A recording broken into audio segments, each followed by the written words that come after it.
Okay, we're gonna make that dressing that I talked about for those summer rolls. I'm kind of taking off from some other salad dressing recipes and that kind of thing, and as I mentioned, I really want to use lemongrass.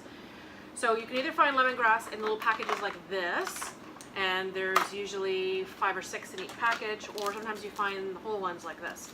Either way, you don't want to have the whole thing inside a salad dressing, especially when you're not cooking it. So what I usually do is I take off the two ends, because you can see it starts to get a little brown. And then I'm going to cut it in half just so I can sort of see the inside layers, and I only want the tender part on the inside. So depending on how thin the lemongrass is, smell of it. It sounds awful, but it smells like pledge. You know that lemon pledge? Sometimes these ones aren't as strong. So you just want to take off the outer shell of it. So I just take off, and you can kind of feel with your fingers the inside of it that's a little bit softer. It's kind of like the core of it, and that's where all the aromatics and the oils are.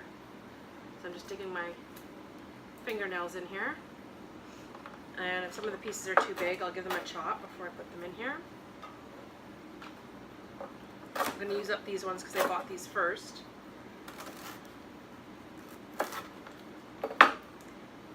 And then there's just going to be some other ingredients.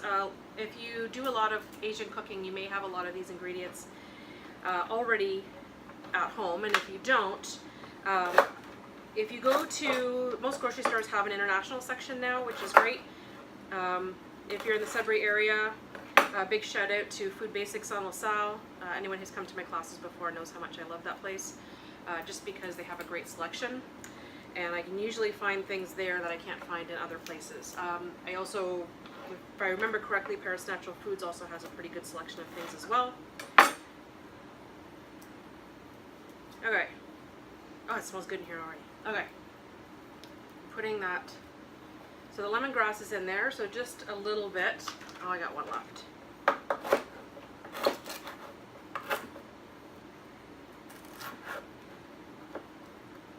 So these little stalks, I mean, as much as you're not going to use them for salad dressing, they're really good for throwing into broth. So if you're making a soup or something and just want to have that aroma of the lemongrass, I would just put it in like some cheesecloth or something and put it right in your broth, and then you can just fish it out afterwards. So you still get the smell of it and the taste of it without having it to be too overwhelming. So I'm putting these back in the package because I see a soup coming later on the weekend.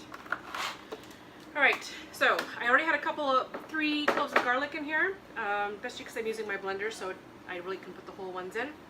I'm going to put in some fresh ginger, because I think everything's better with ginger. I'm going to put in a couple of teaspoons, that gives me a bit of a bite.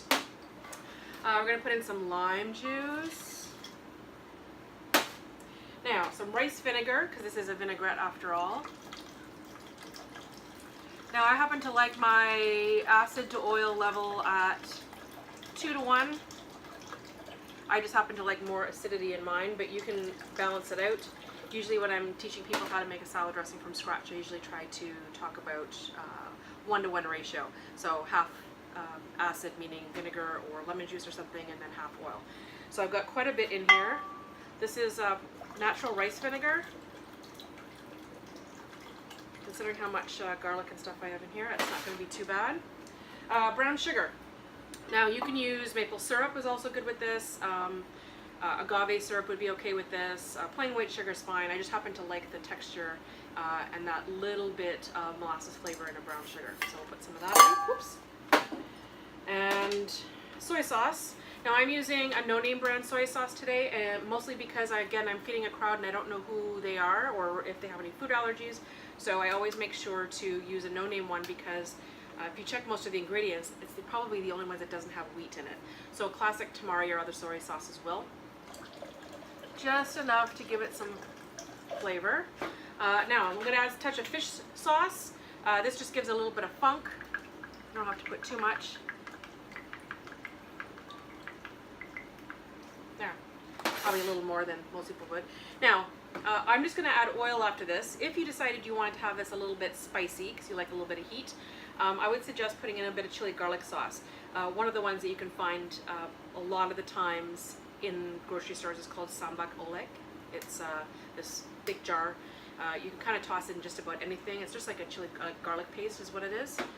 But I don't think I want anything spicy. My menu has a few spicy things already. So now I'm using grapeseed oil in my dressing today because I don't want flavor of olive oil or anything to overpower it.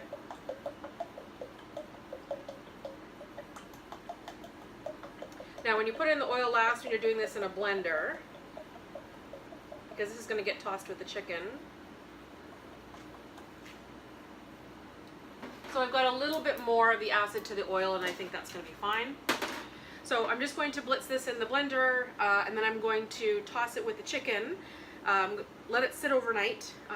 The chicken has been roasted whole, thanks Kipling Ridge Farms for the chickens. Those chickens, basically I roasted them whole just with oil, salt, and pepper. Pulled the skin off after they've cooled, pulled all the meat and shredded it all up. And then I'm going to add this dressing to it, and that with the veggies and some pre-cooked rice noodles are going to go in those little rice paper rolls. And I'm going to somehow try to figure out how to put them in a cone shape so they're very pretty to go in those things. But we'll tackle that tomorrow morning. Tonight I've got a party to go to, so happy Friday.